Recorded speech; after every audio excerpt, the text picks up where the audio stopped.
National Weather Service in Mobile has issued a severe thunderstorm warning for southeastern Baldwin County in southwestern Alabama until 7:30 p.m. Central Daylight Time.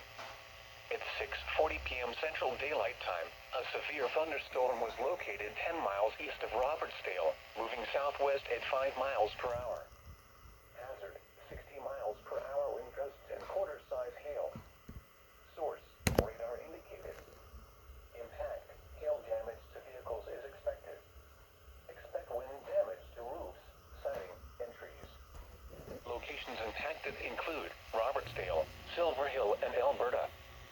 For your protection, move to an interior room on the lowest floor of a building. Continuous cloud-to-ground lightning is occurring with this storm.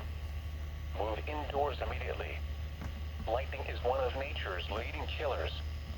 Remember, if you can hear thunder, you are close enough to be struck by lightning. Torrential rainfall is occurring with this storm and may lead to flash flooding. Do not drive your vehicle through flooded roadways. Repeating, a severe thunderstorm warning has been issued until 7:30 p.m. Central Daylight Time for the following county: Baldwin, Alabama.